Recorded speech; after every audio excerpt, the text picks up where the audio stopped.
আজকের আমাদের গৌহাটি স্থিত গোবিন্দজি গৌড়িয়া মঠে সপ্তাহব্যাপী যে শ্রীমদ্ ভাগবত কথা কীর্তনের আয়োজন করা হয়েছিল, আজ তার তৃতীয় দিবস। এই তৃতীয় দিবসে আমরা রাধা বিনোদ বিহারী কলিযুগ পাবন অবতারী সচিনন্দন গৌর হরি এবং শ্রীল গুরুপাদ পদ্ম জগন্নাথ দেব তাহাদের সম্মুখে সমবেত হয়ে আমরা কিছু ভগবত কথামৃত শ্রবণ করার জন্য প্রয়াসী হয়েছি। মাত্র ভগবানের কথা হচ্ছে অমৃতময় কথা, যে কথা শ্রবণ করলে জীব অমর হয়ে যেতে পারে। আমি গত পরশ্ব বলেছিলাম, সমুদ্র মন্থনে অমৃত উত্থলিত হয়েছিল, সেই অমৃত আস্বাদন করে দেবতাগণ তাহারা অমর হয়েছিলেন।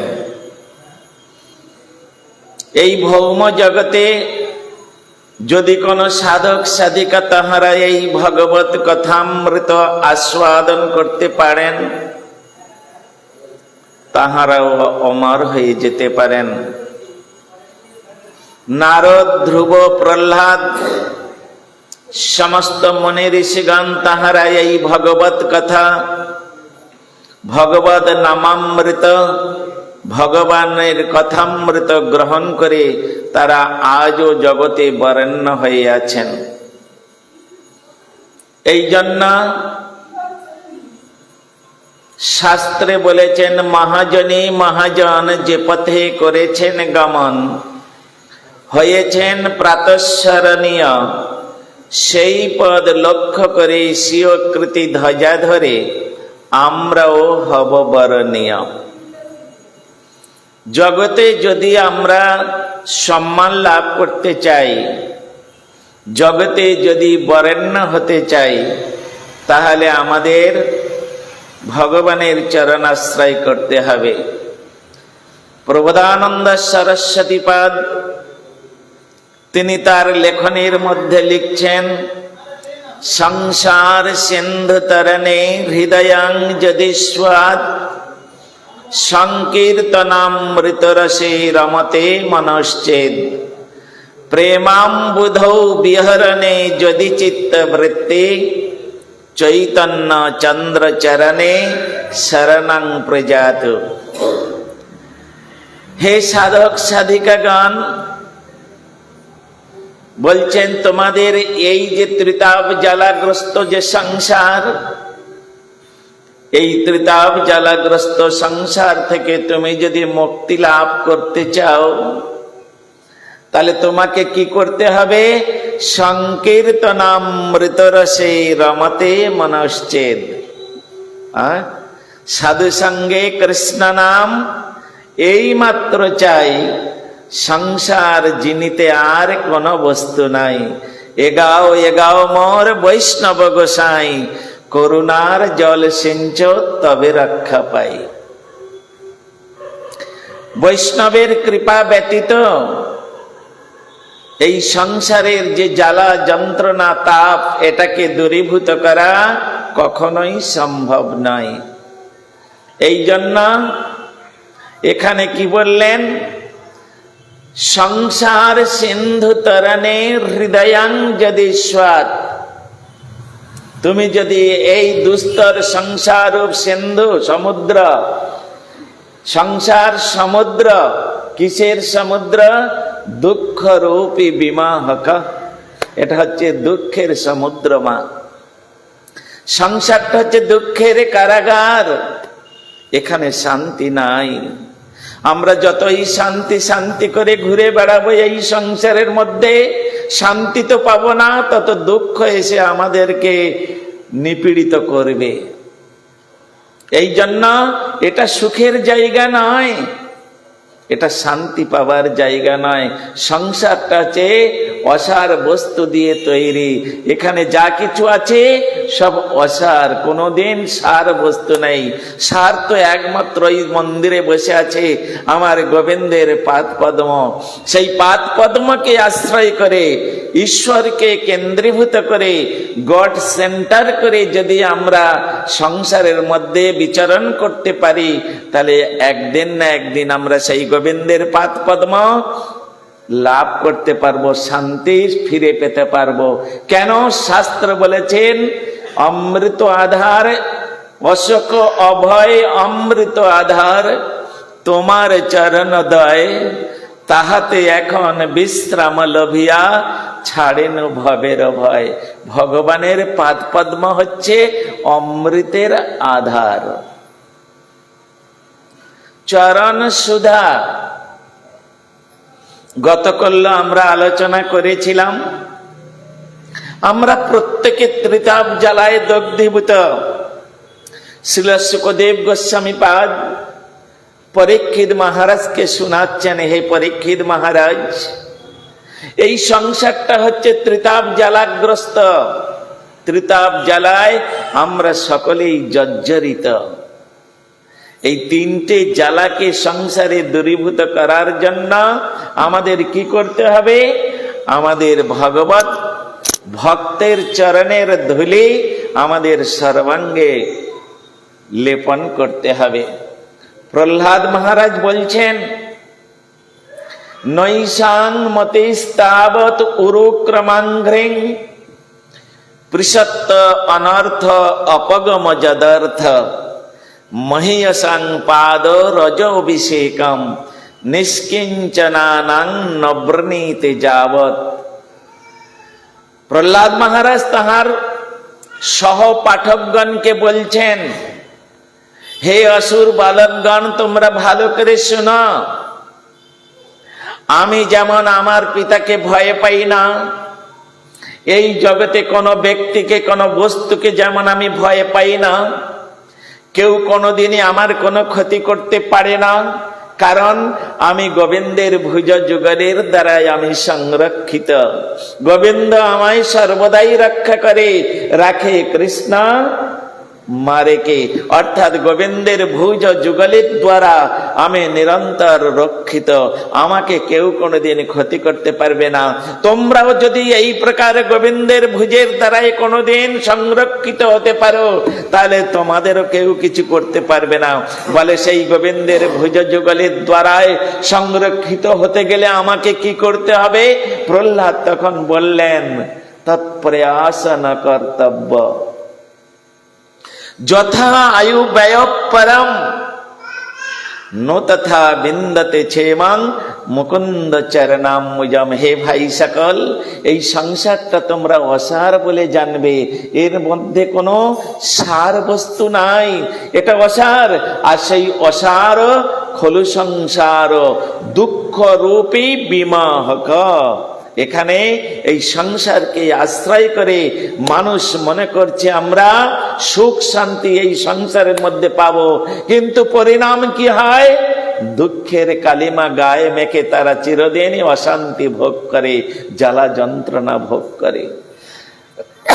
তাই এই সংসার থেকে একমাত্র মুক্তি লাভ করার জন্য একমাত্র নিষ্কিঞ্চনানাং, যতক্ষণ পর্যন্ত ভগবত ভক্ত নিষ্কিঞ্চন ভগবত ভক্তের চরণের ধুলাতে আমরা অভিষিক্ত না হতে পারবো, ততদিন আমরা এই সংসারের ত্রিতাপ জ্বালা দূরীভূত করতে পারবো না।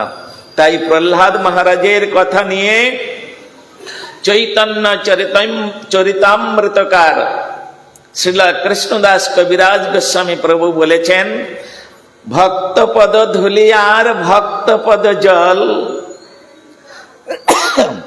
ভক্ত ভক্ত শেষ তিন সাধনের বল, এই তিনের সেবা হইতে কৃষ্ণ প্রেমা হয়, পুনঃ পুনঃ সর্বশাস্ত্রে ফুকারিয়া কয়।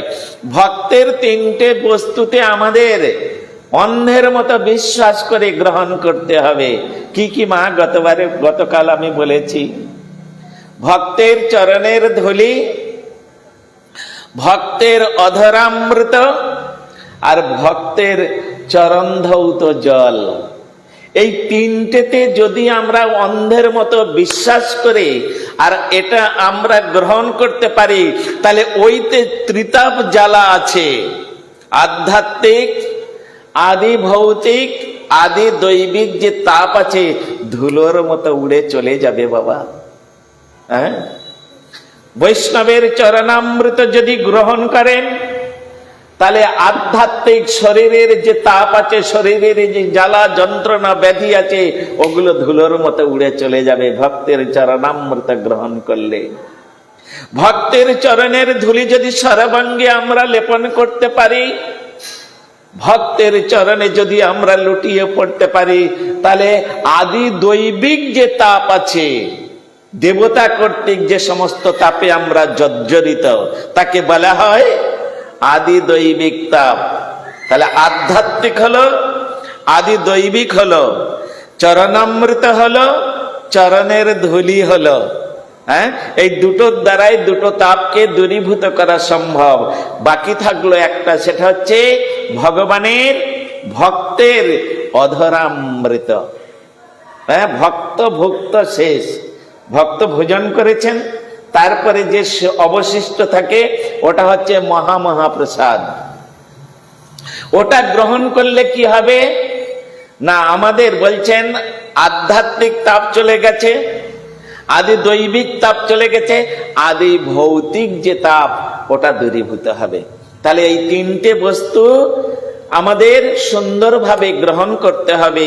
তাহলে আমরা এই তিনটে জ্বালাকে দূরে সরিয়ে রেখে আমরা গোবিন্দের পাদ পদ্মে সমর্পিত হতে পারবো। হ্যাঁ, সমর্পিত হতে পারবো।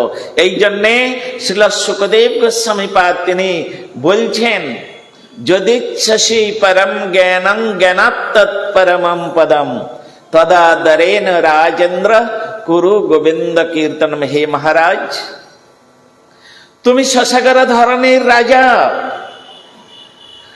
তোমার রাজ ঐশ্বর্য এবং তুমি যে রাজা, সমস্ত মান অভিমান সবকিছু বর্জন করে দিয়ে, তোমার রাজ্য, রাজ সিংহাসন, প্রজা সবকিছু সে ত্যাগ করে দিয়ে তুমি যে এই যে সরস্বতী নদীর তীরকে আশ্রয় করেছো, এই সরস্বতী হচ্ছেন মোক্ষদায়িকা নদী। আমাদের ভারতবর্ষে 7টা মোক্ষদায়িকা নদী আছে। হ্যাঁ, আমাদের ভারতবর্ষে 7টা মোক্ষদায়িকা নদী আছে, যারা আমাদের মুক্তি দিলাতে পারে, মুক্তি দান করতে পারে। আপনারা এই গৌহাটি শহরে এইখানে বসে বসে আপনারা 7টাই মোক্ষদায়িকা নদীতে স্নান করতে পারেন। যদি কোনো ব্যক্তি প্রতিদিন এই 7টা মোক্ষদায়িকা নদীতে স্নান করে, শাস্ত্রে বলেছেন তিনি ভজন করুন আর না করুন, তিনি অন্তিমে ভগবত ধামে তিনি গমন করবেন। নিতাই গৌর প্রেমানন্দে হরি হরি বল। সেই সপ্তদায়িকা নদী কোনটা? বলে মহারাজ, সপ্তদায়িকা যে মুক্তিদায়িকা, সপ্ত মুক্তিদায়িকা যে নদী আছে, ও তো একদিনে ঘোরা সম্ভব নয়, গিয়ে স্নান করা সম্ভব নয়। বলে কেন? বলে বর্তমানে আমাদের এই ভারতবর্ষ বিভক্ত হয়ে গেছে, তো বাংলাদেশটা তো ভারতবর্ষের অন্তর্গত, পাকিস্তান ভারতবর্ষের অন্তর্গত, নেপাল হচ্ছে ভারতবর্ষের অন্তর্গত, তারপরে এদিকে শ্রীলঙ্কা ভারতবর্ষের অন্তর্গত। এগুলো সব ভারতবর্ষ এখন খণ্ডিত হয়ে এই সব হয়েছে। তা ওই যে সপ্তদায়িকা মুক্তিদায়িকা যে নদী, ওই নদীতে স্নান করার একটা ফর্মুলা রয়েছে। উইদাউট ফর্মুলাতে আমরা যদি চলি, আমাদের জীবনে কোনোদিন উন্নতি হবে না বাবা। প্রত্যেকটা ফর্মুলা, মানে ফর্মুলা শব্দের অর্থ কি? হ্যাঁ, ফর্মুলা শব্দের অর্থ হচ্ছে নিয়ম। প্রত্যেকটা ক্ষেত্রে নিয়ম মাফিক চলতে হবে তোমাকে। তাহলে এই নদীতে স্নান করার একটা নিয়ম আছে। বলে কি, প্রত্যেক দিন, বিশেষ করে যাহারা গুরুপদ আশ্রয় করেছেন, যারা প্রত্যহ গায়ত্রী মন্ত্র জপ করেন, যারা প্রত্যহ গোবিন্দের প্রসাদ গ্রহণ করেন, যারা প্রত্যহ ঠাকুরের সেবা পূজা অর্চন করেন, তাদেরকে ওই সপ্তমোক্ষদায়িকা নদীতে স্নান করতে হয়। তা না হলে তিনি পূজার অধিকার পাবেন না। কি বলছি বুঝতে পেরেছেন সকলে? যিনি পূজারী হবেন, যিনি ঠাকুরের পূজা করবেন, গুরু পূজা করবেন, বৈষ্ণব পূজা করবেন, গোবিন্দ পূজা করবেন, তিনি যদি এই সপ্তমোক্ষদায়িকা নদীতে স্নান না করেন, তাহলে তিনি পূজার অধিকার পাবেন না। তিনি পূজার অধিকার পাবেন না। তাহলে সেই পূজারে তিনি কোথায় যাবেন, কি করবেন? বলছে স্নান হচ্ছে 3 প্রকারের স্নান আছে। হ্যাঁ, 3 প্রকার স্নান আছে। একটা হচ্ছে দৈহিক স্নান, দেহের দ্বারাই স্নান। হ্যাঁ বাবা, শুনছেন তো ভালো করে? দেহের দ্বারাই স্নান 1 নম্বর। 2 নম্বর হচ্ছে মন্ত্র স্নান, আর 3 নম্বর হচ্ছে মানসিক স্নান। এই 3 প্রকারের স্নান আছে। তা এই 3 প্রকারের স্নানের মধ্যে যে কোনো এক প্রকার স্নান যদি আপনি করতে পারেন এই সপ্তমোক্ষদায়িকা নদীতে, তাহলে আপনি তো ভগবানের কৃপা লাভ করলেন, কোনো চিন্তা নেই। কেন? এই মোক্ষদায়িকা নদী, এরা হচ্ছে সকলে ভগবানের চরণ থেকে উৎপত্তি হয়েছে। সব ভগবানের চরণ থেকে উৎপত্তি হয়েছে। মন্ত্রটা আপনারা অনেকে জানেন। আমি যদি বলি বলুন তো মা, সেই মন্ত্রটা আমরা এখন মন্ত্র স্নান করব, তাই নয়? কারণ দৈহিক স্নান আমাদের পক্ষে সম্ভব নয়। কোথায় একটা পাকিস্তানের মধ্যে একটা নদী আছে, সিন্ধু নদ, সেটা বর্তমানে পাকিস্তানের মধ্যে। কোথায় আছে কাবেরী নদী, একদম সেই কর্ণাটক, কি বলে, কেরালায়। হ্যাঁ, তারপরে অন্ধ্রপ্রদেশে আছে গোদাবরী, ইউপিতে আছে যমুনা। তা আমরা একদিনে কি করে স্নান করব, করে পূজা করব বলুন? তাহলে আমাদের দৈহিক স্নান করা সম্ভব নয়। আর মানসিক স্নান, আমাদের মনটা যে কোথায় পড়ে আছে, কোন নর্দমায় হাবুডুবু খাচ্ছে তার ঠিক নাই, সেই মনের দ্বারাই আমরা কি করে এই নদীতে স্নান করব। তাহলে 2টো স্নান আমাদের দ্বারাই সম্ভব নয়। কোন কোন? মানসিক স্নান আর দৈহিক স্নান। তাহলে বাকি থাকলো একটা, সেটা কি? মন্ত্র স্নান। এই মন্ত্র স্নানের অধিকার সবার আছে। মন্ত্র স্নানের অধিকার সবার আছে। মন্ত্রটা কি আপনারা জানেন? ওম গঙ্গে চ যমুনে চৈব গোদাবরী সরস্বতী নর্মদে সিন্ধু কাবেরী। তারপরে জলেয়স্মিন সন্নিধিং কুরু। 7টা নদীতে স্নান হয়ে গেল, মন্ত্র স্নান। সব থেকে দৈহিক স্নান থেকে মন্ত্র স্নানের মহিমা বেশি। আবার মন্ত্র স্নানের থেকে মানসিক স্নানের মহিমা অধিক। কিন্তু মানসিক স্নান এটা একমাত্র মুক্ত পুরুষরা করতে পারেন, যারা এই সংসার থেকে মুক্তি লাভ করে একমাত্র কৃষ্ণৈক শরণ, কৃষ্ণ আমায় পালে রাখে যেন সর্বকাল, আত্ম নিবেদন দৈনে ঘুচাও জঞ্জাল, এইরকম ব্যক্তি তিনি মানসিক স্নান করতে পারেন। আমাদের দ্বারাই সম্ভব নয় বাবা। কখন মহারাজ পাঠ ছাড়বে? এই তো 8:30 বেজে গেল, 9টা বেজে গেল, এখনো মহারাজ পাঠ ছাড়ছে না। বাড়িতে যেতে হবে, রান্না করতে হবে, এই করতে হবে, ওই করতে হবে, কত চিন্তা বলুন। তাই এই চিন্তা ভাবনা নিয়ে কি আর মানসিক স্নান করা যায় বলুন? করা যায় না। আবার দৈহিক স্নানও করা সম্ভব নয়। তাহলে আমাদের জন্য একটাই স্নান আছে, সেটা হচ্ছে মন্ত্র স্নান। হ্যাঁ, তাহলে মন্ত্র গঙ্গে চ যমুনে চৈব গোদাবরী সরস্বতী নর্মদে সিন্ধু কাবেরী জলেস্মিন সন্নিধিং কুরু। চোখটা বন্ধ করে কেউ বাথরুমের মধ্যে স্নান করছেন, কেউ নদীতে স্নান করছেন, কেউ পুকুরে স্নান করছেন, যে যেখানেই স্নান করুন। হ্যাঁ, বেশিরভাগ আমরা বাথরুমে ট্যাপ জলে শাওয়ারে স্নান করি, তাই না? যখন শাওয়ারটা ছাড়বেন মাথায় জল পড়ার সঙ্গে সঙ্গে মন্ত্র উচ্চারণ করবেন। মগে করে জল যিনি বালতি করে নিয়ে মাথায় ঢালছেন, প্রথম জল ঢালার সঙ্গে সঙ্গে মন্ত্র উচ্চারণ করবেন।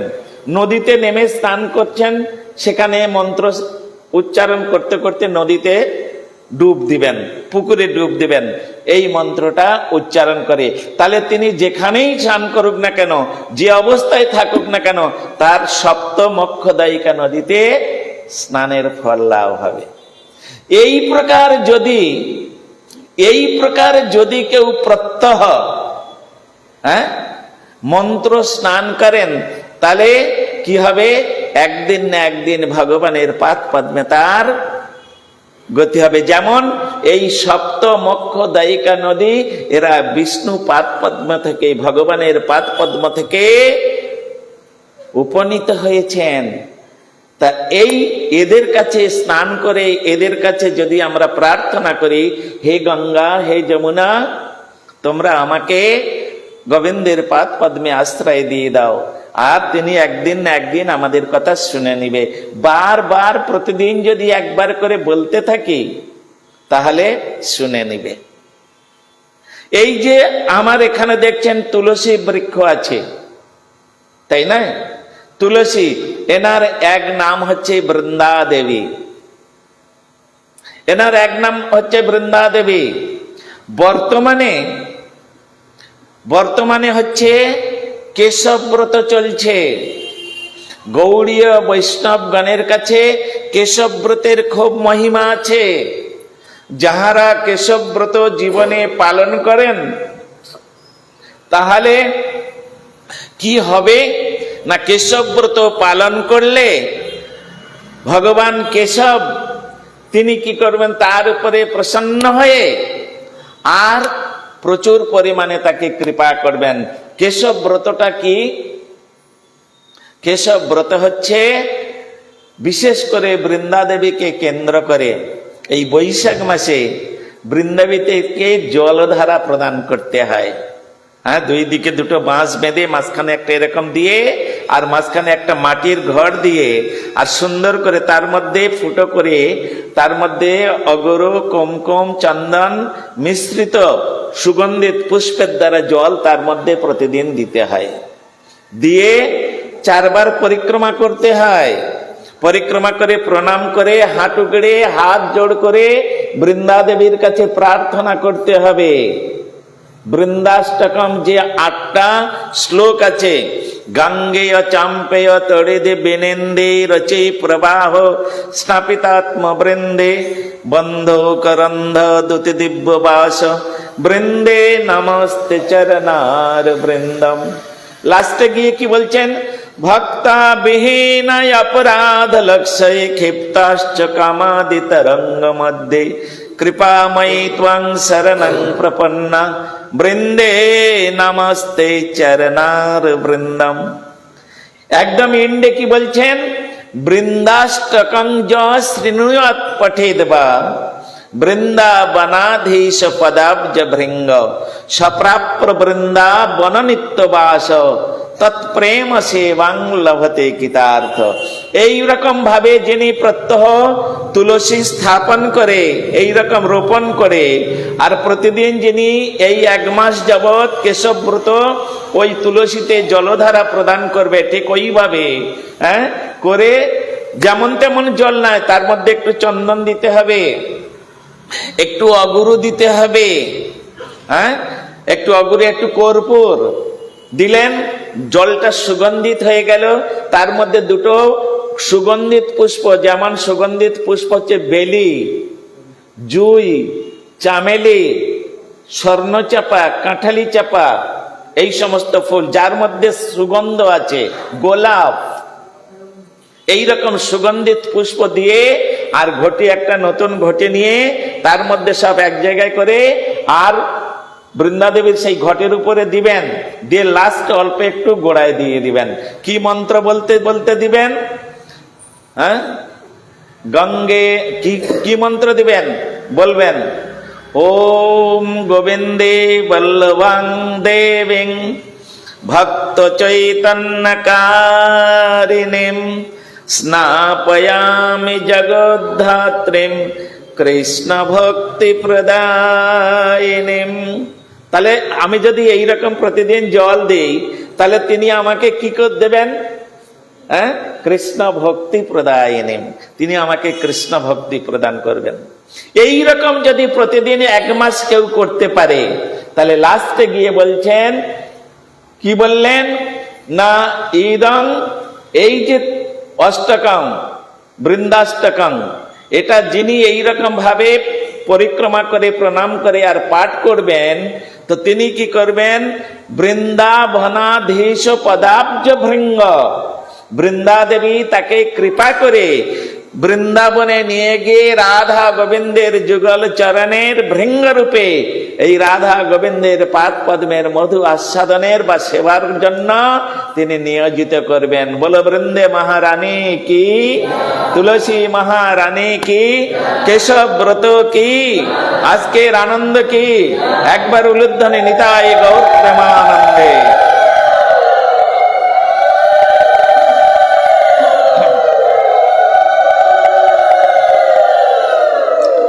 এই রকম ভাবে আমরা যদি কেশবব্রত, একে বলা হয় কেশবব্রত, এখানে না খেয়ে থাকতে হবে না, এখানে কোনো অন্য কিছু আর করতে হবে না। আমি যেভাবে বললাম ঠিক এইটুকুই যদি কোনো সাধক সাধিকা পালন করেন তাহলে বৃন্দাদেবী কৃপা করে তাকে বৃন্দাবনে নিয়ে যাবেন। হ্যাঁ, বৃন্দাবনে নিয়ে যাবেন। তা আপনারা সকলে কি বৃন্দাবনে যেতে চান? আমার তো মনে হয় না। হ্যাঁ, সকাল বেলায় উঠে চা খেয়ে তবে ঘরের থেকে বেরোই, বৃন্দাদেবীতে জল দেবে কি করে? হ্যাঁ, চা না হলে আমার চলে না সকাল বেলায়। তা চা খেতে খেতে তবে ঘর থেকে বের হই, না খেয়ে তুলসীতে জল দিতে হয়, পূজা পাঠ ইত্যাদি সমস্ত না খেয়ে করতে হয়। তার একটা উদাহরণ দিচ্ছি শুনুন।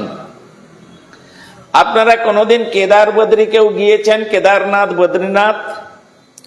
হ্যাঁ, তুমি গেছো, ঠিক আছে।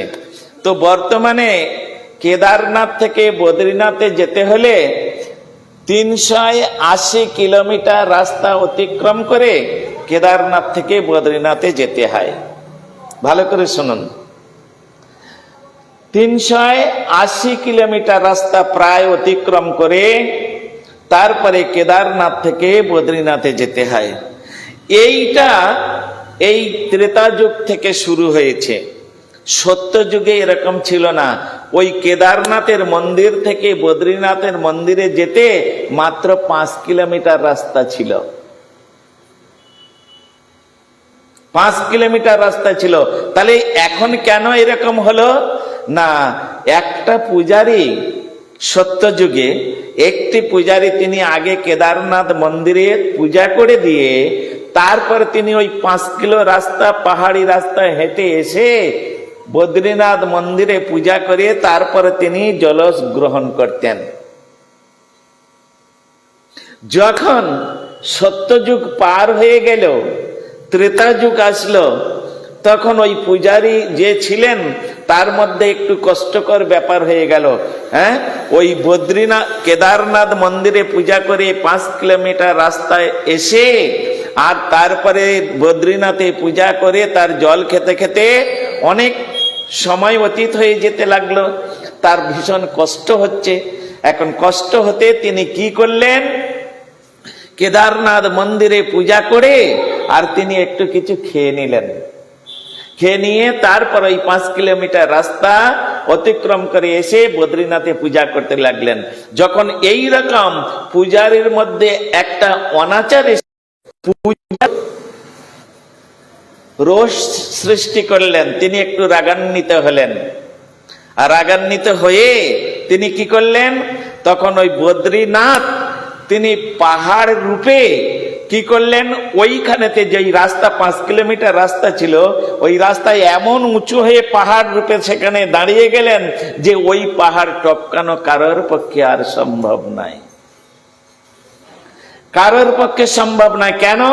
বদ্রীনাথ জানাতে চাচ্ছে এইভাবে কোনোদিন পূজা হয় না, তোমরা দুটো মন্দিরে দুটো পূজার ব্যবস্থা করো। সেই থেকে দুটো মন্দিরে দুজন পূজারী হলো। কেননা ওই বদ্রীনাথ মন্দিরে পূজা করে বা কেদারনাথ মন্দিরে পূজা করে আর ওই 380 কিলোমিটার রাস্তা অতিক্রম করে এসে বদ্রীনাথের পূজা করা যাবে না। তাই তখন থেকে দুটো মন্দিরে দুজন পূজারী হলো আর দুজন পূজা করতে লাগলো।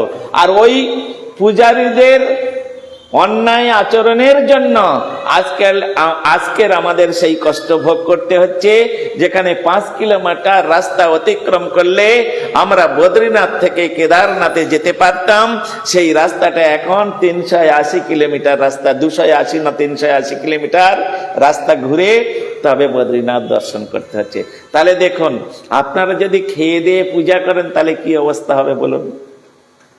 হ্যাঁ, সকালবেলায় উঠে বেডটি নিয়ে নিলেন, চা খেতে খেতে বেরোলেন, তিনি যদি তুলসীতে জল দেন, বৃন্দাদেবী তার উপরে প্রসন্ন হবেন? আমার কথার উত্তর দিন। বৃন্দাদেবী তার প্রতি প্রসন্ন হবেন? হবেন না।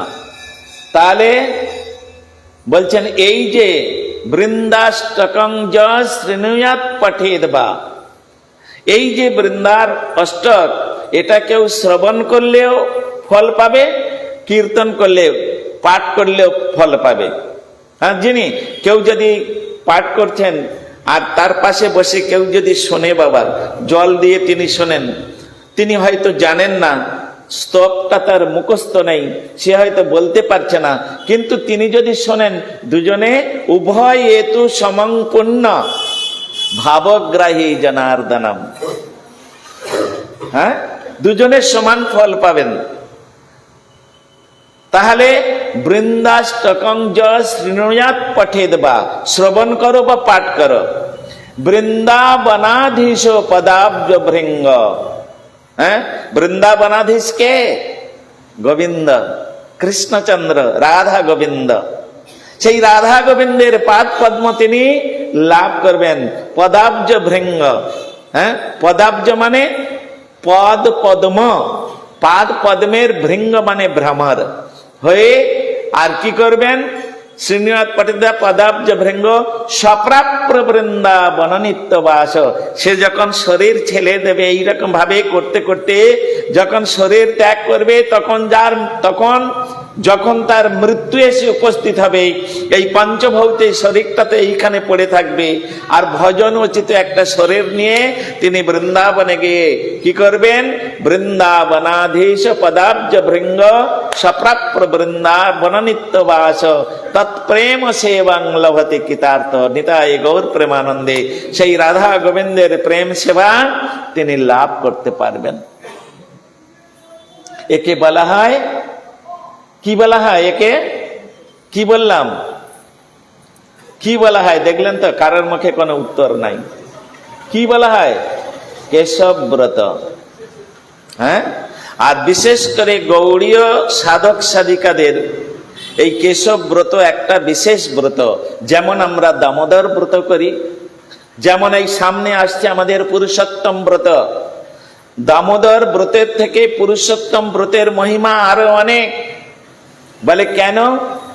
দামোদর ব্রত প্রতি বৎসর একবার করে আমাদের কাছে আসে, কিন্তু পুরুষোত্তম ব্রত 2 বছর 8 মাস পরে তবে একবার আসে।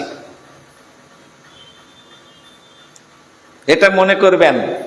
দামোদর ব্রত, কার্তিক ব্রত, ঊর্জা ব্রত, যেটাকে আমরা বলি নিয়ম সেবা ব্রত, এটা বছরে একবার করে আমাদের কাছে এসে উপস্থিত হয়। কিন্তু পুরুষোত্তম ব্রত সেখানে 2 বৎসর 8 মাস পরে একবার আমাদের কাছে আসে।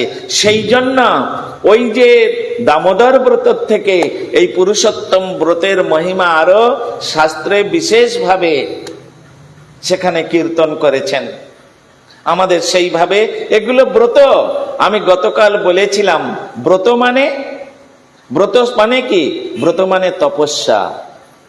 অন্যান্য যুগে মনীষীগণ তাহারা তপস্যা করতেন, আর তপস্যা করে তারা যুগ যুগ, বছরের পর বছর তারা তপস্যা করতেন। বনের কাছে গিয়ে, জঙ্গলের মধ্যে গিয়ে, নদী তটে বসে, বৃক্ষতলে বসে তারা একাগ্র চিত্তে না খেয়ে না দিয়ে চক্ষু মুদ্রিত করে নিরন্তর গোবিন্দের পাদ পদ্ম চিন্তা করতে করতে করতে করতে তারা গোবিন্দের পাদ পদ্ম লাভ করতেন। কেউ 10 বছর, কেউ 20 বছর, কেউ 25 বছর, কেউ 30 বছর, কেউ 100 বছর, কেউ 150 বছর, কেউ 1000 বছর।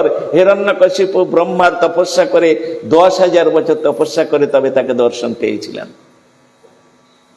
অন্যান্য যুগে তপস্যার দ্বারাই ভগবানকে লাভ করা যেত, কিন্তু কলিযুগে কোনো তপস্যা নেই, ওই রকম তপস্যা নাই। কেন? কলিযুগের মানুষ হচ্ছে অন্নগত প্রাণ। একদিন অন্ন না খেলে, যদি আজকের একাদশী হয়, কেউ যদি নির্জলা একাদশী করে, তারপর দিনে মাথা ঘুরবে, সে আর মাথা উঠাতে পারবে না।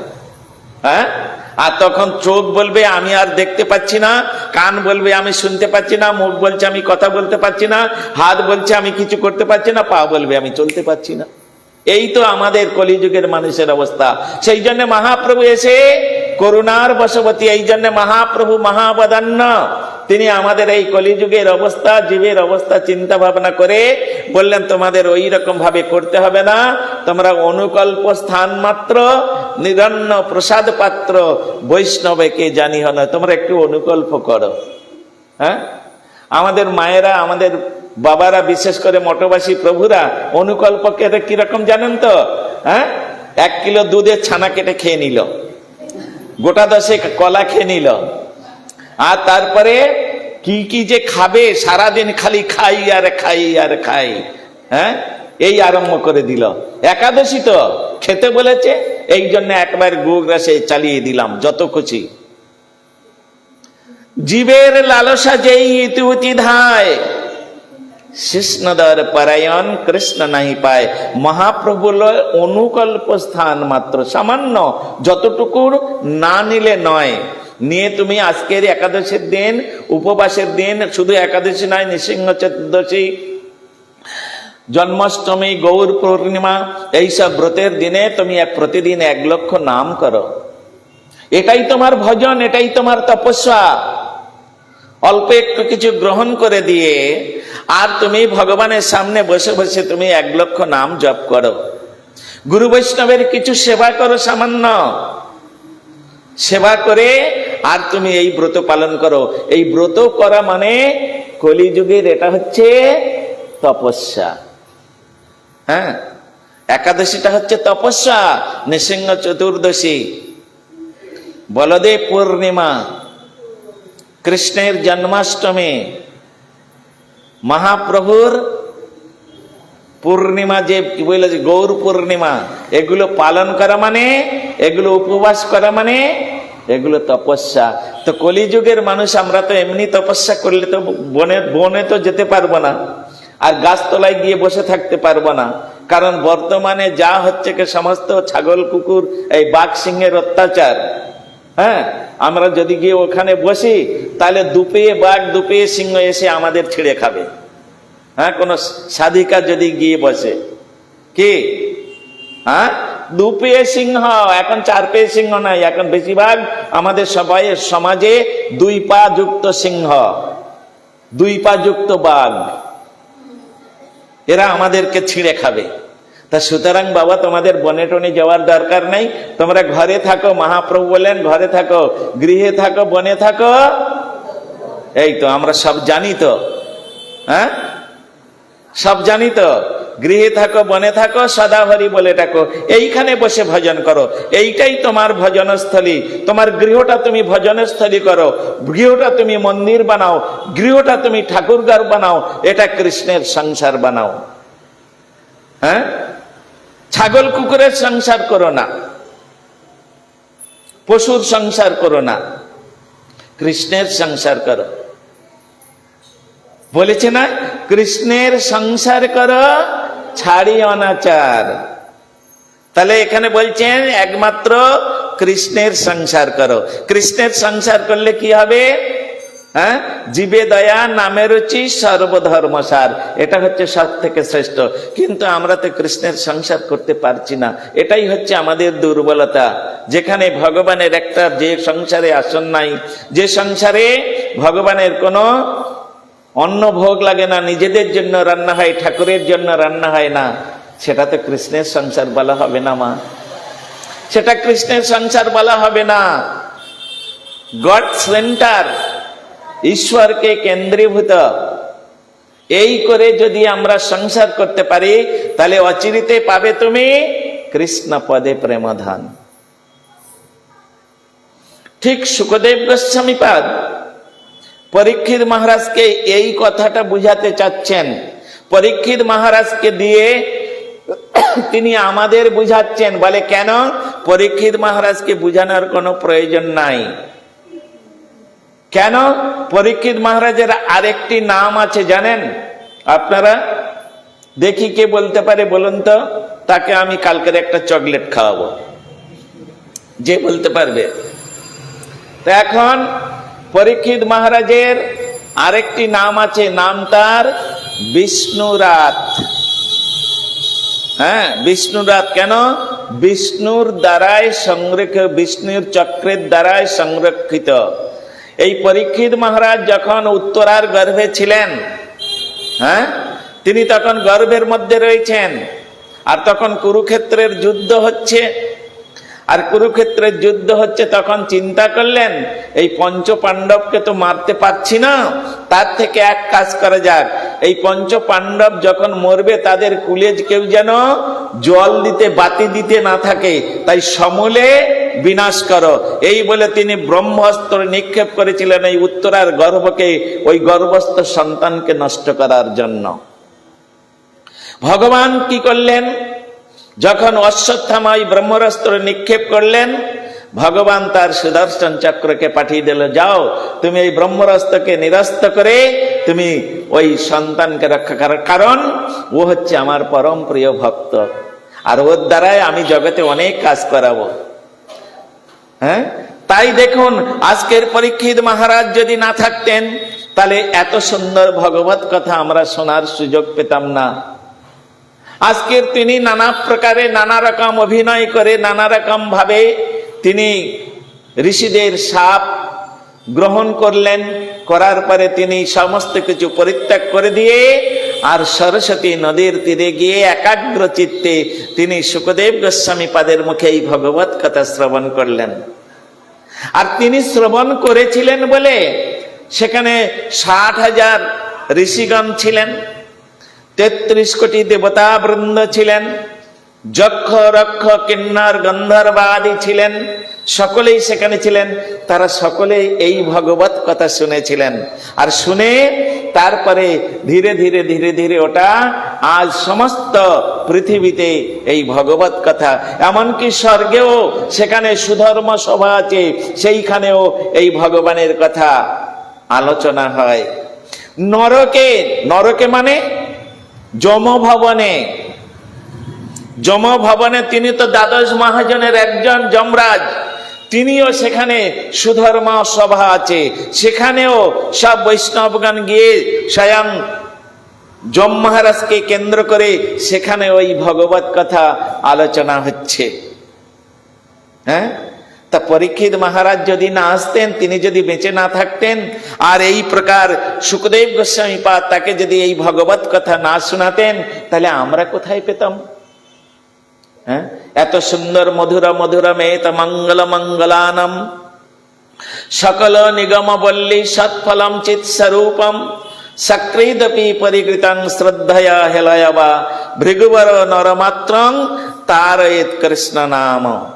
আমরা যাই করি না কেন মা, এই যে 7 দিন ব্যাপী যে এই গোবিন্দজি গৌড়ীয় মঠে এই যে শ্রীমদ্ ভাগবত কথার আয়োজন করা হয়েছে, যদি কোনো সাধক সাধিকা, যদি কোনো ভাগ্যবান ভাগ্যবতী এই 7 দিন যাবত এই ভগবত কথা শ্রবণ করেন, তাহলে তাকে আর যমভবনে যেতে হবে না। হ্যাঁ, যিনি একবারের জন্য গোবিন্দের চরণে, গুরু বৈষ্ণবের চরণে মস্তকটা নত করে একবার বৈষ্ণবের চরণে প্রণাম করেছেন, হ্যাঁ, যিনি একবার প্রণাম করে গোবিন্দকে, হা গোবিন্দ, হে গোবিন্দ, হে রাধে, তুমি আমায় রক্ষা করো, তুমি আমায় উদ্ধার করো, এই যিনি একবার বলেছেন, যিনি একবার বৈষ্ণবের কৃপা লাভ করেছেন, বৈষ্ণবের অধরামৃত, বৈষ্ণবের চরণামৃত, বৈষ্ণবের চরণের ধুলি যিনি গ্রহণ করেছেন, তাকে আর কোনোদিন যমভবনে যেতে হবে না। তিনি আর কোনোদিন নরক যন্ত্রণা ভোগ করবেন না। কেন? চিত্রগুপ্তের খাতায় লেখা আছে, ওই গোবিন্দজি গৌড়ীয় মঠে গিয়ে এই ব্যক্তি 7 দিন বৈষ্ণবের কাছে ভগবানের কথা শুনেছেন, ভগবানের কথা শুনেছেন। তখন যম মহারাজ বলবেন, কি বলছো? আমার প্রভুর কথা শুনেছে, সুতরাং এ তো আমার দণ্ডর বাইরে, আমি একে দণ্ড দিতে পারবো না। তুমি বলেন এক কাজ করো, একে একটা যে কুলে জন্মগ্রহণ করেছিলেন তার থেকে উঁচু কুলে জন্মগ্রহণ করিয়ে দাও, আর যেন সুন্দর 7 দিন শুনেছে, এরপর যেন সে সারা জীবন ভগবানের কথা শুনতে পারে। আর এই রকম ভাবে সারা জীবন ভগবানের কথা শুনতে শুনতে, যদি ভগবানের চিন্তা করতে করতে, গীতার মধ্যে বলেছেন জং জং বাপ স্মরণং তজত্তন্তে কলেবরম, যদি এই রকম ভগবত চিন্তা করতে করতে, ভগবানের কথা শুনতে শুনতে যদি তার প্রাণান্ত হয়ে যায়, তো সঙ্গে সঙ্গে বৈকুণ্ঠ থেকে রথ চলে আসবে, আর সেই রথে উঠে তিনি বৈকুণ্ঠে চলে যাবেন নিতাই গৌর প্রেমানন্দে। চিন্তা করবেন না। হ্যাঁ, ভগবান, সকালে আমি ওখানে এক জায়গায় পাঠ করতে গিয়েছিলাম আমার মহারাজের সঙ্গে, তো সেখানে একটি কথা আমি বলছিলাম, নারায়ণ উচ্চারণ মাত্রেণ হৃদয়ং সর্ব পাপ বিনশ্যতি। নারায়ণ উচ্চারণ মাত্রেণ হৃদয়ং সর্ব পাপ বিনশ্যতি। একটা উদাহরণ আছে শাস্ত্রের মধ্যে, বলবো, শুনবেন আপনারা? যদি শুনতে চান আমি বলতে পারি, যদি বলেন না শুনবো না, তাহলে আমি চলে গেলাম। কি, কার কার শোনার ইচ্ছা আছে? ও, সকলের শোনার ইচ্ছা আছে, বেশ, খুব ভালো। তাহলে আমি বলছি, শুনে রাখুন, খুব ভালো। এর দ্বারাই আপনারা অনেক কিছু শিখতে পারবেন। হ্যাঁ, বলছেন একজন ব্রাহ্মণ, তিনি ব্রাহ্মণ কুলে জন্মগ্রহণ করে, বেশ ব্রাহ্মণ, বড় বেশ ঐশ্বর্যশালী ব্রাহ্মণের ঘরে জন্মগ্রহণ করেছেন, কিন্তু ছোটবেলা থেকে তিনি বিষ্ণু পূজা করতেন, কিন্তু বিষ্ণু পূজায় তার কোনো মন লাগতো না। তার সবসময় ইচ্ছা ছিল, বাবার তো অঢেল পয়সা, আমি শুধু ভোগ করব। এই বলে তিনি কি করেছে, বাবা চলে যাবার পরে সে সেই বাবার ধনগুলো নিয়ে অসৎ কাজে লিপ্ত হয়ে গেল, মানে বহুচারিণীদের সঙ্গ করতে লাগলো। বহুচারিণী বোঝেন তো আপনারা? হ্যাঁ, যাকে বলে বহুচারিণী, যাকে বলে বার বনিতা, তাদের সঙ্গ করতে লাগলো। এই তাদের সঙ্গ করতে করতে করতে করতে পিতৃগচ্ছিত যত ধন সব শেষ হয়ে গেল। এমন ভাবে সে শেষ করলো পিতৃগচ্ছিত ধন, যে সে ভিক্ষা, চুরি বৃত্তি আরম্ভ করলো। কেন? তার যে বারবনিতার সঙ্গ করে করে, বহুচারিণীদের সঙ্গ করে করে তার এমন অভ্যাস হয়ে গেছে, সেখানে না গেলে তার মন ভরে না, তাই সে চুরি করতে লাগলো। আর চুরি করতে করতে সেই যেদিন যা পায় চুরি করে ওই বারবনিদের মন রক্ষা করে। একদিন চুরি করতে গিয়ে আর কিছুই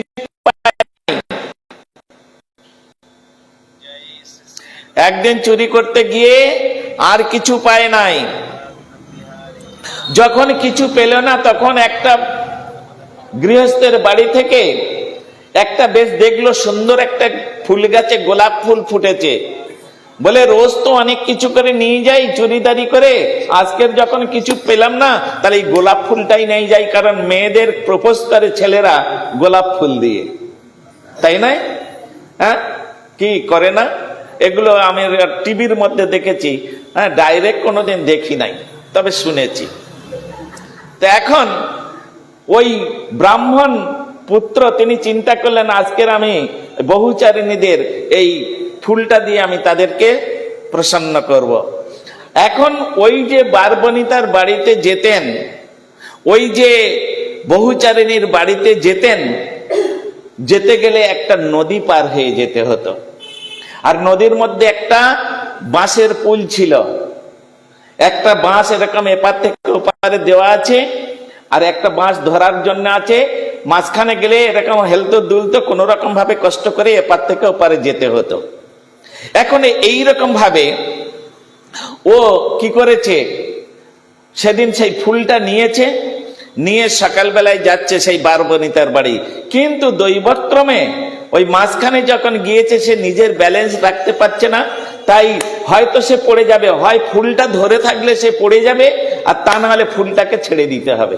এই বলে এক হাতে ফুলটা ছিল, ও ফুলটা অনিচ্ছাকৃত জলে পড়ে গেল। আর জলে পড়ে যাবার সঙ্গে সঙ্গে চিন্তা করছে, যা আজকের আমি আমার প্রিয়জনদের জন্য ফুলটা নিয়ে যাচ্ছিলাম প্রপোজ করার জন্য, কিন্তু ফুলটা তো চলে গেল। এখন সে তো ব্রাহ্মণ পুত্র, তার পূর্বজন্মের সংস্কার আছে, সে তখন কি করলো, ওই বলল ফুলটা যখন পড়ে গেছে অনেক চাকরিত বলে নারায়ণায় নম, নারায়ণায় নম, নারায়ণায় নম, 3 বার বলে দিলেন। অনিচ্ছাকৃত, ইচ্ছাকৃত নয়। ফুলটা নিয়ে যাচ্ছিলেন বহুচারিণীদের জন্য, বারবনিতাদের জন্য, কিন্তু ফুলটা যখন পড়ে গেল সে অনিচ্ছাকৃত বলে দিল নারায়ণায় নম, নারায়ণায় নম, নারায়ণায় নম, 3 বার নারায়ণের নাম করেছেন। আর আমি একটু আগে বললাম নারায়ণ উচ্চারণ মাত্রেণ হৃদয়ং সর্ব পাপ বিনশ্যতি, কিন্তু এইখানে তার পাপ গেল না। বলে কেন? সে ফুলটা গোবিন্দের জন্য নিয়ে যাচ্ছিল না, তার উদ্দেশ্য তো খারাপ, তার ভাবনা চিন্তাটা খারাপ, তার হৃদয়ের যে ভাবনা যে চিন্তা সেটা তো অন্যরকম, এই জন্য তার হৃদয় থেকে পাপ দূরীভূত হলো না। তাই সে যখন খালি হাতে ওই বহুচারিণীদের কাছে গিয়েছে তখন সবাই ঘিরে ধরেছে, ঠাকুরমশাই আজকের আমাদের জন্য কি এনেছেন? বলে দেখো রোজ তো তোমাদের জন্য আনি, আজকের আমি আর কিছুই পাই নাই, কিছু আনি নাই। তোমার সাহস হলো কি করে শূন্য হাতে আমাদের কাছে আসার? এই বলে সমস্ত বহুচারিণীগণ তাকে কি করলো, ধরে বুকের উপর চেপে গলা টিপে মেরে দিল। হ্যাঁ, গলা টিপে মেরে দিল, দিয়ে ওখানে গর্ত খুলে আর ওখানে পুঁতে রাখলো, পুঁতে রেখেছে। এখন কি করেছে, তার দেহটাকে পুঁতে রেখেছে, খেতি অপ্তেজ মরুদ্বম দিয়ে তৈরি শরীরটাকে পুঁতে রেখে দিয়েছে, কিন্তু তার যে সূক্ষ্ম শরীর, সেই সূক্ষ্ম শরীরটাকে নিয়ে যমদূতগণ জমালয়ে নিয়ে গেছে। আর জমালয়ে নিয়ে তখন চিত্রগুপ্ত খাতা উল্টে দেখছে, বেটা কি পাপ করেছে কি পুণ্য করেছে দেখি, এই যে নতুন একজন এসেছেন, এ কি পাপ করেছে কি পুণ্য করেছে দেখি। এই বলে খাতা উল্টে উল্টে দেখে সমস্ত খাতায় পাপের লেখা, পাপ লেখা, জীবনে কোনোদিন কোনো পুণ্য করেনি। হুজুর, মহারাজ যমকে বলছেন, মহারাজ এই যে ব্রাহ্মণ তনয় এসেছে, এ বেটা সারা জীবন পাপ করেছে, একটু পুণ্য টুণ্য করেনি, এর কি শাস্তি হবে বলুন? যম মহারাজ তো ধার্মিক, তিনি ধর্মরাজ না, বলে এটা তো হতে পারে না, একটা মানুষ জীবনে সবসময় পাপ করে যাবে, একটু পুণ্য থাকবে না, এটা হতে পারে না, তুমি ভালো করে উল্টে পাল্টে খাতা দেখো। বলে 2 বার 3 বার উল্টাতে উল্টাতে এক জায়গায় দেখছে লাল কালির দাগ। কি পেয়েছি মহারাজ, পেয়েছি, এই বেটা যৌবন বয়সে প্রচন্ড কামাসক্ত ছিল, হ্যাঁ, বহু চারিণীদের সঙ্গ করত, বার বনিতাদের সঙ্গ করত। আর বার বনিতাদের জন্য একদিন একটা ফুল নিয়ে যাচ্ছিল, নদীতে পড়ে যেতে ও 3 বার বলেছে নারায়ণায় নমঃ, নারায়ণায় নমঃ, নারায়ণায় নমঃ। বলে তাই নাকি? বলেছে, ভালো করে দেখো। এই বলে দেখে, বলে না আর কোথাও কিছু নেই, শুধু এইটুকু ওর পুণ্যের খাতায় আছে। বলে তাহলে এক কাজ করো, এই 3 বার নারায়ণের নাম উচ্চারণ করার জন্য এর অর্ধ মুহূর্ত স্বর্গে বাস হবে। পুণ্য করলে মানুষ স্বর্গে যায়। এটা স্বীকৃতি হয়ে যেত যদি ভগবানের জন্য নিয়ে যেত ফুলটা। ও তো ভগবানের জন্য নিয়ে যাচ্ছে না, হ্যাঁ, কিন্তু নারায়ণ উচ্চারণ মাত্র, নারায়ণ নাম উচ্চারণ করতে গেছেন, এই জন্য তার পুণ্য হয়ে গেছে। তা পুণ্যের ফল স্বর্গ। তে তংভুক্ত স্বর্গ লোকং ক্ষীণে পুণ্যে মত্ত লোকং বিশন্তি এবং ত্রয়ী ধর্মং অনুপ্রপন্না গতাগতং কাম কাম লভন্তে। সঙ্গে সঙ্গে কি করলেন? বললেন এর অর্ধ মুহূর্ত স্বর্গে বাসাবে। অর্ধ মুহূর্ত মানে 24 মিনিট, 48 মিনিট মানে 1 মুহূর্ত কাল। আমি কিন্তু পরে আগামী বছর যদি আসি বাবা, আমি জিজ্ঞাসা করব, যদি না কেউ বলতে পারেন তাহলে স্ট্যান্ডিং, কোনো কথা নাই, আমি ভীষণ কড়া টিচার। হ্যাঁ, তাহলে 1 মুহূর্ত সমান 48 মিনিট, অর্ধ মুহূর্ত মানে 24 মিনিট, মনে রাখতে হবে। তা 24 মিনিট তার স্বর্গরাজ্যে বাস হবে, পুণ্য ভোগ করবে। এখন তাকে জিজ্ঞাসা করা হলো, যাবৎ চন্দ্র দিবাকরৌ উদীয়মান জগতে, যতদিন পর্যন্ত জগতে চন্দ্র সূর্য উদিত হবে ততদিন পর্যন্ত তোমাকে নরক যন্ত্রণা ভোগ করতে হবে, কুম্ভিপাক নরক যন্ত্রণা। আর ওই নরক যন্ত্রণা ভোগ করতে হবে, আর তুমি ওর মধ্যেই অর্ধ মুহূর্ত তুমি স্বর্গরাজ্য ভোগ করতে পারবে। তোমার অর্ধ মুহূর্ত পূর্ণ সঞ্চয় হয়েছে, তা তুমি কোনটা আগে ভোগ করবে বলো? কোনটা আগে ভোগ করবে বলো? এখন ওই বেটা সে তখন কি করেছে, ওই যে যম মহারাজের সাক্ষাৎ পেয়েছে, তো যমরাজ হচ্ছে তার কপালে তিলক আছে, এরকম ঊর্ধ্বপুণ্ড তিলক, গলায় তার ত্রিকণ্ঠী তুলসীর মালা আছে, আর তিনিও হরিনাম করেন। কেন? তিনি একজন মহাজন, তিনি পরম বৈষ্ণব। হ্যাঁ, আর বৈষ্ণব দর্শন করলে কি হয়? ক্ষণমিয়া সজ্জন সঙ্গতি রেকা ভবতি ভবারে নবে তরণে নৌকা সাধু সঙ্গ সর্বশাস্ত্রিকায় লবমাত্র সাধু সঙ্গে সর্বসিদ্ধিহায়। ক্ষণমিয় সজ্জন সঙ্গতি রেখা ভবতি ভবার নবে তরণে নৌকা। ক্ষণকাল যদি কোনো ব্যক্তি সাধু সঙ্গ করে তাহলে তিনি এই ভব সমুদ্র পাড়ি দেবার জন্য স্বয়ং হরিনাম রূপ নৌকায় তিনি অবতরণ করেন। এখন এই রকম ভাবে যখন তাকে বলা হলো তুমি কোনটা আগে ভোগ করবে, আগে নরক যন্ত্রণা ভোগ করবে না আগে তুমি স্বর্গ সুখ ভোগ করবে, তখন তিনি বললেন না না না, নরক যন্ত্রণা তো অনেক দিন ভোগ করতে হবে। হ্যাঁ, নরক যন্ত্রণা অনেক দিন ভোগ করতে হবে, যতদিন পর্যন্ত এই জগতে চন্দ্র সূর্য উদিত হবে ততদিন পর্যন্ত এই নরক যন্ত্রণা ভোগ করতে হবে। অতএব আমি প্রথমে নরক যন্ত্রণা ভোগ করতে চাই না, আমি প্রথমে স্বর্গ সুখ ভোগ করব। 24 মিনিট মাত্র স্বর্গ সুখ ভোগ করবে। এখন চিন্তা করলেন 24 মিনিট মাত্র স্বর্গ সুখ ভোগ করবেন।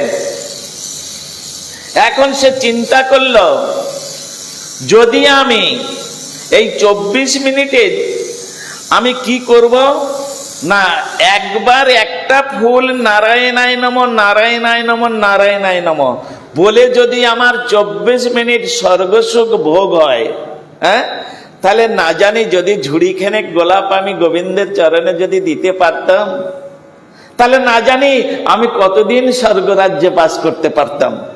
হ্যাঁ, এই তার মাথায় ওই যে বৈষ্ণব দর্শনের, কেন যমরাজ হচ্ছেন পরম বৈষ্ণব, বৈষ্ণব দর্শনের ফল।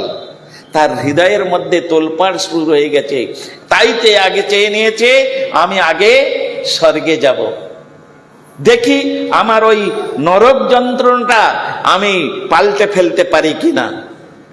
এই বলে তিনি কি করলেন, এখন যমরাজ কি করেছেন, দুজন দূতকে দিয়ে চাই যাও একে স্বর্গে নিয়ে যাও। স্বর্গে নিয়ে গিয়ে যে যা ভোগ করতে চায় তাই ভোগ করতে দেবে। সেখানে অপ্সরাগণ আছে, ও তো এতদিন বারবণিতাদের সঙ্গ করেছে, স্বর্গেও আছে। সেখানে মন্দাকিনী গঙ্গা আছে, সেখানে নন্দন কানন আছে, ও যা করতে চায় ছেড়ে দেবে, কিন্তু 24 মিনিট, 1 মিনিটের বেশি যেন না হয়, অনলি 24 মিনিটস, যাও ওকে ছেড়ে দাও। এই বলে দুজন ধরেছে, দুটো হাত ধরে চল বেটা স্বর্গে, এই বলে স্বর্গে নিয়ে চলে গেছে। স্বর্গে নিয়ে নন্দন কাননে ছেড়ে দিয়েছে। আর যখন স্বর্গে ছেড়ে দিয়েছে, ও তখন সেই নন্দন কাননের মধ্যে দেখছেন, বাহ, এখানে কুলুকুলু রবে পূর্ণ সলীলা মন্দাকিনী গঙ্গা প্রবাহিতা হচ্ছে, তার মধ্যে পদ্মফুল প্রস্ফুটিত হয়েছে, রাজহংস সেখানে কেলি করছে, ওই মন্দাকিনী গঙ্গার ধারে ধারে সমস্ত অপূর্ব সুগন্ধিত পুষ্পের দ্বারায় সুশোভিত বিশাল বড় বড় সমস্ত, কোথাও বেলি ফুলের বাগান, কোথায় গোলাপ ফুলের বাগান, কোথায় এটা কোথায় ওটা, দেখে মনোহর। সে আর বাকি 24 মিনিট তো কোনো চিন্তা করলো না, একটা ওখান থেকে তরবারি নিয়েছে, তরবারি নিয়ে গোলাপ বাগানে ঢুকে গেছে। গোলাপ বাগানে ঢুকে গিয়ে স্বর্গের সেই মন্দাকিনী এই নন্দনকাননে যত গোলাপ ছিল সব দু হাতে দুটো তরবারি নিয়ে, আর সব গাছের যত গোলাপ আছে সব ছিটিয়ে ফেলে দিচ্ছে, আর বলছে নারায়ণায় নম, নারায়ণায় নম, নারায়ণায় নম, নারায়ণ। 24 মিনিট ওই করলো, আর কিচ্ছু করলো না। 24 মিনিট যেই হয়ে গেছে, সঙ্গে সঙ্গে যমদূত গন্ধ, রে বেটা হয়ে গেছে সময়, চল চল চল চল। হ্যাঁ বেটা, ওইখানে পাপ করে এসে তুই এই অবস্থা, এখানে এসে আবার দেবতাদের সর্বনাশ করলি, জানি না তোর কি গতি হবে। হ্যাঁ চল, এই বলে আবার ধরে নিয়ে চলে গেছে যমভবনে। যমভবনে ধরে নিয়ে গিয়েছে, তখন যমরাজ বলছে কি ব্যাপার, বলে প্রভু 24 মিনিট, 1 মিনিট এদিক ওদিক হতে দেয়নি, ঠিক 24 মিনিট, ঠিক আছে। চিত্রগুপ্তকে বলছে, চিত্রগুপ্ত আরেকবার ভালো করে রিভাইজ দাও, কোথাও যদি একটু পুণ্য লুকিয়ে থাকে, আর যদি আমি ওকে সেই পুণ্যটা ভোগ করতে না দিই, তাহলে ভগবান আমাকে ক্ষমা করবে না। হ্যাঁ, ভগবান আমাকে ক্ষমা করবে না। উল্টে পাল্টে যখন আবার দেখছে, যা বাবা, এত বড় খতিয়ান ওই বেটার, সেই খতিয়ানের মধ্যে কোনো লেখা নেই, সব সাদা হয়ে গেছে, কিচ্ছু নাই, কোনো কালির দাগ নাই। ও মহারাজ, আরে এটা কি হলো? বলে কি হয়েছে? বলে ওর তো কিছুই লেখা নাই, এর খতিয়ান দেখুন সাদা। তাই নাকি? এটা কি হলো? যমরাজের মাথায় যাচ্ছে না, বলে চলো চলো চলো। এই বলে সেই পাপীটাকে ধরে নিয়ে চিত্রগুপ্ত আর যমরাজ দুজনে ব্রহ্মার কাছে গিয়েছে। ব্রহ্মার কাছে গিয়ে সব ঘটনা খুলে বলল। ব্রহ্মা তখন চিন্তা করছে, এ তো আমি বলতে পারবো না, এর কি শাস্তি হবে, এর কি শাস্তি হবে কি করে। তাহলে যে দণ্ডমুণ্ডের কর্তা যিনি হচ্ছেন নিখিল বিশ্ব ব্রহ্মাণ্ডের মালিক, চলো তার কাছে যাই। এই বলে বৈকুণ্ঠে গোবিন্দের কাছে গিয়েছে। গোবিন্দের কাছে যখন গিয়েছে, গোবিন্দ তখন বসেছিলেন, সব ভক্তরা বসে আছেন, গোবিন্দ দর্শন করছে, গোবিন্দের গুণগান কীর্তন করছেন বৈকুণ্ঠে। আর তখন গিয়ে যখন ব্রহ্মা, চিত্রগুপ্ত আর হচ্ছে কে স্বয়ং যমরাজ, তিনজনে একসঙ্গে যখন গিয়েছে, গোবিন্দ তখন বলছেন, ভগবান বলছেন, আরে ব্রহ্মদেব আপনি, আর চিত্রগুপ্ত তোমার তো 1 মিনিট সময় থাকে না, জীবের পাপ লিখতে লিখতে তোমার খাওয়ার সময় থাকে না, তুমি এখানে এসেছো, ব্যাপার স্যাপার কি? আর যম মহারাজ আপনিও কেন এসেছেন, কি ব্যাপার? বলে প্রভু বড় বিপদে পড়েছি। কি বিপদ? তোমার আবার বিপদ? বলে খুব বিপদ। এই বেটা এই এই ঘটনা ঘটেছে, এই সেই করেছে, এই এই করেছে। বেটা এমন দুষ্টু, 24 মিনিট স্বর্গসুখ ভোগ, আমার বিচারে সেখানে গিয়ে দেবতাদেরও সর্বনাশ করে এসেছে। তো এর কি বিচার হবে আমরা তো বুঝতে পারছি না। আর এর যে খতিয়ান সব তো সাদা, হ্যাঁ খতিয়ান। যখন সে ওই বারবনিতাদের জন্য গোলাপটাকে নিয়ে যাচ্ছিল, তখন ভগবানের উদ্দেশ্যে নিয়ে যায়নি, সেই জন্য তার হৃদয় থেকে পাপ দূরীভূত হয়নি। কিন্তু যখন স্বর্গরাজ্যে ওই যে দুহাতে গোলাপগুলো একদম তছনছ করে দিয়েছে, তখন কিন্তু নারায়ণের উদ্দেশ্য ছিল। হ্যাঁ, নারায়ণায় নমঃ, নারায়ণ নমঃ, এই বলে তার কি নারায়ণ নাম উচ্চারণ মাত্রেন হৃদয়ং সর্ব পাপ বিনশ্যতি, তার হৃদয় থেকে সব পাপ চলে গেছে, আর পাপ নাই। ওই জন্য খতিয়ান সাদা, এর মধ্যে কিছু লেখা নেই। ব্রহ্মা যখন এরকম বললেন, তখন ভগবান বলছেন, ব্রহ্মদেব আপনার 4টে মাথা হলে কি হবে? হ্যাঁ, বুদ্ধিটা আপনার একটু কম আছে, বুদ্ধিটা আপনার একটু কম আছে। বলে কেন প্রভু? বলে তুমি বুঝতে পারছো না এর কি শাস্তি হবে? আরে এর শাস্তি তো হয়েই গেছে। বলে কি হয়েছে? বলে ও তো বৈকুণ্ঠ গতি হবে, ও তো বৈকুণ্ঠে এসে গেছে, ও তো বৈকুণ্ঠে গতি হবে। একবার নারায়ণ নাম উচ্চারণ করলে, আমার উদ্দেশ্যে করে যদি কেউ একবার নারায়ণের নাম উচ্চারণ করে, তাহলে তার হৃদয় থেকে সমস্ত পাপ দূরে হয়ে যায়। আরো কত সহস্রবার 24 মিনিট ধরে নারায়ণায় নমঃ, নারায়ণায় নমঃ, কত যে পুষ্প আমার চরণে দিয়েছে, আর ওর পাপ থাকে? ওর গতি তো হয়ে গেছে বৈকুণ্ঠ প্রাপ্তি। যাও যাও, তোমরা তোমাদের কাছে চলে যাও, ও এখানে এসেছে, আর যাবে না। যদ্গত্বা ন নিবর্তন্তে তদ্ধাম পরমম মম, ও আমার ধামে এসেছে যখন, ও এখানেই থাকবে, ওর গতি এখানেই। নিতাই গৌর প্রেমানন্দে। তাহলে দেখুন, আমি আপনাদের বলেছি মা, এই 7 দিন ধরে যদি আপনারা এইখানে প্রত্যহ যদি 7 দিন গোবিন্দ কথা শোনেন, যদি গুরু বৈষ্ণবের চরণে, ভগবানের চরণে মস্তক নত করে একবার প্রণাম করেন, যদি গুরু বৈষ্ণবের কাছ থেকে একটু প্রসাদ, একটু চরণামৃত, একটু যদি লেগ ডাস্ট, চরণের ধুলি যদি নিয়ে মস্তকে ধারণ করেন, তাহলে আপনাদের যম ভবনে যেতে হবে না, নরকে যেতে হবে না। হ্যাঁ, নরকে যেতে হবে না। যম মহারাজ স্বয়ং তিনি কি করবেন? এখন বর্তমান যে অবস্থায় রয়েছেন, যে গৃহে জন্মগ্রহণ করছেন, হরিভজনের সুযোগ সুবিধা পাচ্ছেন না, ভগবান কৃপা করে যম মহারাজকে দিয়ে আপনাদের এমন একটা জায়গায় জন্মগ্রহণ করিয়ে দেবেন, ছোটবেলা থেকে, জন্ম থেকে আপনারা হরিভজন করতে পারবেন, জন্ম থেকে গোবিন্দের প্রসাদ সেবা করতে পারবেন, জন্ম থেকে সাধুগুরু বৈষ্ণবের সেবা করতে পারবেন। এই রকম সেবা করতে করতে ভজিতে ভজিতে সময় আসিলে এ দেহ ছাড়িয়া দিব। হ্যাঁ, ভজিতে ভজিতে সময় আসিলে এ দেহ ছাড়িয়া দেব। এইরকম সুন্দর মানে শাস্ত্রের মধ্যে এত সুন্দর বিচারগুলো আছে। এই জন্য আপনারা দুঃখ করবেন না। গতকাল একটু হোমিওপ্যাথি ডোজটা জাদা দিয়ে দিয়েছিলাম, তো অনেকের মনে কষ্ট হয়েছে, মহারাজ এত কিছু আমাদের বলছে। না মা, ওটা একটু বেশি কড়া ডোজ না দিলে আপনারা যা শুনবেন না। হ্যাঁ, আপনারা তো যা খুশি তাই করবে। তাই যে ভালো ডক্টর হবে না, আমার যদি কোথাও পোড়া হয়, ওই চিৎকার টিৎকার শুনবে না, ভালো করে চেপে ধরে 4-5 জন অপারেশন করে মেডিসিন দিয়ে 2 দিনের মধ্যে সারিয়ে দেবে। আমরা সবাই ভবরোগের রোগী, তো ভবরোগ ছাড়াতে গেলে একটু হাই ডোজ মেডিসিন দিতে হয়। হ্যাঁ, হোমিওপ্যাথি মেডিসিন ধীরে ধীরে কাজ করে। 200 ওই 30-200 এতে কোনো কাজ করবে না। 1M 10M অ্যাপ্লাই করতে হয়। হ্যাঁ, তা কালকের একটু 1M 10M অ্যাপ্লাই করেছিলাম, এই জন্য অনেকের মনে কষ্ট হয়েছে। কেউ কষ্ট পাবেন না, কষ্ট পাবার কোনো নেই। এই যে সাধুর সামনে আমার ভগবান গোবিন্দ, প্রাণ গোবিন্দ, রাধা বিনোদ বিহারী গৌর হরির সামনে ছিল গুরুপাদ পদ্ম, যে গুরুপাদ পদ্মের মহিমা দেবতাগণ কীর্তন করেন, যে গুরুপাদ পদ্মের মহিমা ভূত প্রেত তারা কীর্তন করে, সর্প পশু যার কথা শোনে, সেই রকম গুরুদেব উনি।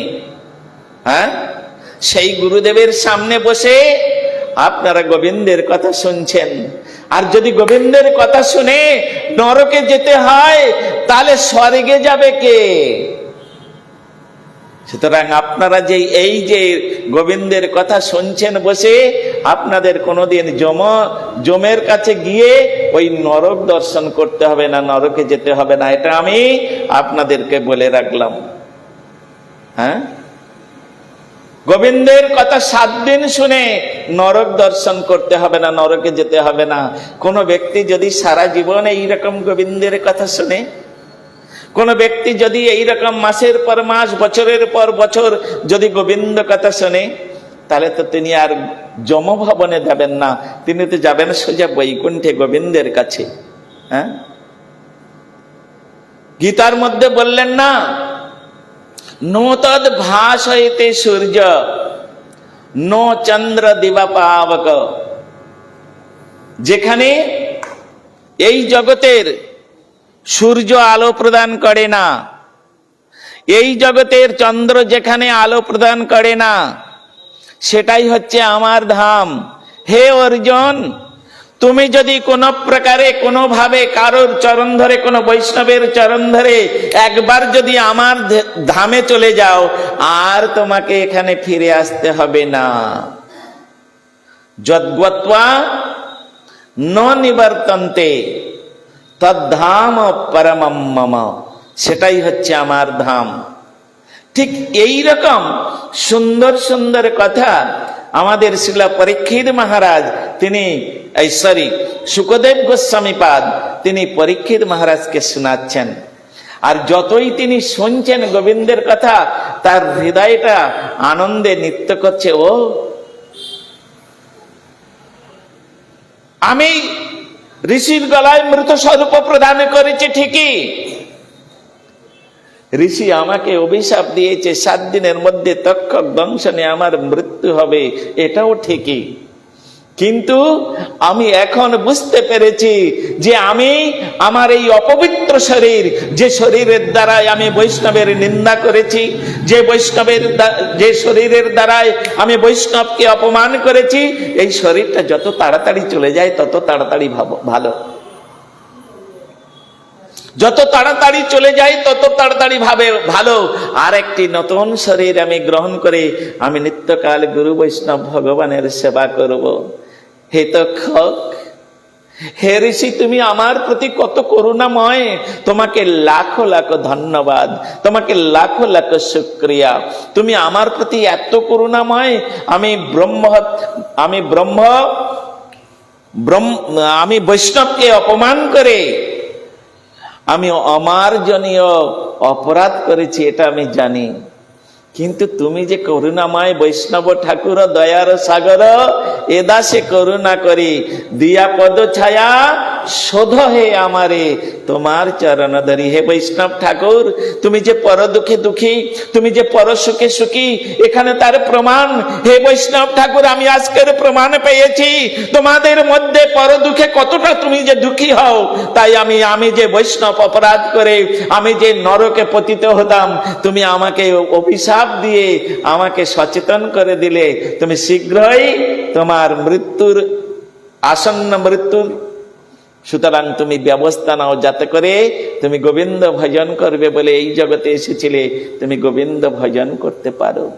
তাই তো তুমি যদি আজকের আমাকে অভিশাপ না দিতে, আমি যদি এই রকম ঘটনা না ঘটাতাম, তাহলে তো আমি গোবিন্দ ভজন করার কোনোদিন সুযোগ পেতাম না।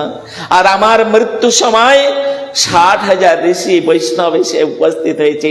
একজন শাস্ত্রে বলেছেন, হরিভক্তি বিলাস বলে একটি গ্রন্থ আছে, আপনারা জানেন। সেই গ্রন্থের মধ্যে বলছেন, আমার মৃত্যু সময় যদি একজন শুদ্ধ ভক্ত আমার কাছে থাকে, তাহলে যমদূত সেখানে আসতে পারে না। কারণ কাল চক্র ডোরায় দেখি কৃষ্ণদাস। হ্যাঁ, কাল চক্র ডোরায় দেখি কৃষ্ণদাস। একজন যদি শুদ্ধ ভক্ত আমার মৃত্যুর সময় আমার পাশে থাকে, সেখানে কোনোদিন যমদূত আসতে পারে না। আর আমার এই আসন্ন মৃত্যু সময় এক এক করতে করতে 60,000 ঋষি এসে এখানে উপস্থিত হয়েছে। আমি নিশ্চিত রূপে জেনে গিয়েছি আমার কোনো মৃত্যু নাই, আত্মা হচ্ছে আমার, নো জায়তে ম্রিয়তে, বা সে সনাতন বস্তু, হ্যাঁ, তার মৃত্যু নাই, তার জন্ম মৃত্যু নাই। তিনি একটা শরীরকে আশ্রয় করে, শরীরটা যখন অকেজ হয়ে যায় তখন আর একটা শরীরে গিয়ে, যেমন আমরা একটা জামা পরে আছি মা, হ্যাঁ, এই জামাটা যখন ছিঁড়ে যাবে এটা ফেলে দিয়ে আরেকটা জামা, শরীর তো আমার ঠিক আছে, আত্মা ওই রকম। শরীর হচ্ছে একটা জামা সদৃশ, আত্মা নিত্য বস্তু। যখন আত্মা শরীরটা যখন নষ্ট হয়ে যায়, যে শরীরকে আশ্রয় করে আছে, শরীরটা যখন নষ্ট হয়ে যায় তখন ওই শরীরকে বাদ দিয়ে আরেকটা নতুন শরীরকে আশ্রয় করে। সুতরাং আত্মার মৃত্যু নাই। মমই বংশ জীবলোকে জীবভূত সনাতন। জীব হচ্ছে সনাতন বস্তু, অপ্রাকৃত বস্তু, দিব্য বস্তু, তার জন্ম মৃত্যু নাই। এই জন্য ভগবান গীতার মধ্যে অর্জুনকে দিয়ে বললেন, জন্ম কর্ম চমে দিব্যম যো মে ব্যক্তি তত্ততঃ তত্তা দেহ পুনর্জন্মম নয়তি মামেতি অর্জুন। হে অর্জুন, আমার জন্ম মৃত্যু নাই, এই তত্ত্বটুকু যিনি জানেন তারও এই জগতে আর মাতৃগর্ভে প্রবেশ করতে হবে না। তা না হলে আমরা পুনরপি জননম পুনরপি মরণম তদবদ জননী জঠরে শয়নম ইতি সংসারে স্ফুটতর দোষ কথমীয় মানব তব সন্তোষ। হ্যাঁ, আমরা বারবার মাতৃগর্ভে প্রবেশ করছি, আবার জন্মগ্রহণ করছি, আবার মৃত্যু মুখে পতিত হচ্ছি, আবার, কিন্তু সবসময় মানুষ হয়ে নয়, কখনো